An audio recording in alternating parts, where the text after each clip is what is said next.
हिरण्यकश्यपु का अंत हो चुका था। नृसिंह अवतार ने उसे चौखट पर फाड़कर भक्ति की जीत सुनिश्चित कर दी थी, लेकिन उस क्षण के बाद जो हुआ उसका सामना कोई देवता नहीं कर पाया। नृसिंह का शरीर अभी भी आग की भट्टी की तरह धधक रहा था। उनके नखों से खून टपक रहा था। उनकी गर्जना से जंगलों के पेड़ झुक रहे थे, पर्वतों की चोटियां बिखर रही थीं और तीनों लोकों में एक ही प्रश्न था, अब इस उग्र ऊर्जा को कौन शांत करेगा। हिरण्यकश्यपों का वध होने के बाद भी नृसिंह की सांसें भारी थीं। उनकी आंखों में ऐसी ज्वाला थी कि पास आने से ही अग्नि भभक उठती। वे किसी को पहचान नहीं पा रहे थे, न देवता, न ऋषि, न दिशाएं। उनकी हर दहाड़ मानो आकाश को चीर रही थी। पृथ्वी कांप रही थी, समुद्र सीमाएं तोड़ने लगा था और वायु भय में बदल चुकी थी। देवता दूर खड़े थे। कोई साहस नहीं कर पा रहा था कि इस प्रलय समान ऊर्जा को रोके। सृष्टि का संतुलन टगमगा रहा था। देवताओं की सभा में मौन का भारी बोझ था। इंद्र कांपती आवाज में बोले, यदि यही चलता रहा तो सृष्टि टिक नहीं पाएगी। हमें किसी की आवश्यकता है जो नृसिंह से भी आगे हो। ब्रह्मा ने धीमे स्वर में कहा, जहां उग्रता अपनी सीमा तोड़ दे वहां केवल एक ही देवता है जो संतुलन ला सकते हैं, महादेव। सबकी आशा अब शिव पर टिक चुकी थी। हिमालय की शांति में शिव गहन ध्यान में लीन थे, पर दूर कहीं नृसिंह की गर्जना हिमालय की घाटियों में टकराकर शिव तक पहुंच रही थी।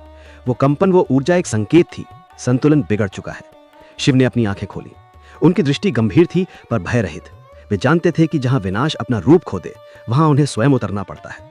पलक झपकते ही आकाश गहरा हो गया, बादल उमड़ने लगे, समय धीमा पड़ गया।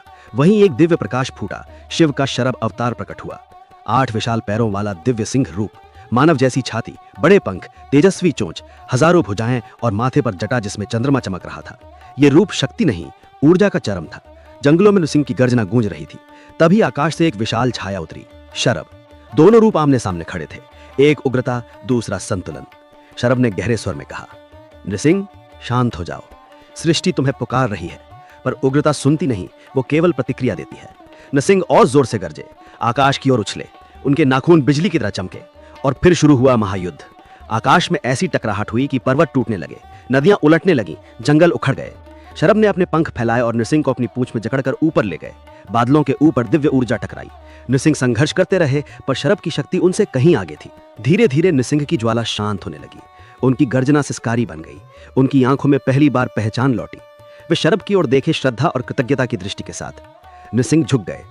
उग्रता ने संतुलन को स्वीकार किया। शिव ने ब्रह्मांड को विनाश के कगार से वापस खींच लिया। यह कथा केवल देव पराक्रम की नहीं, यह संतुलन का शाश्वत सिद्धांत है।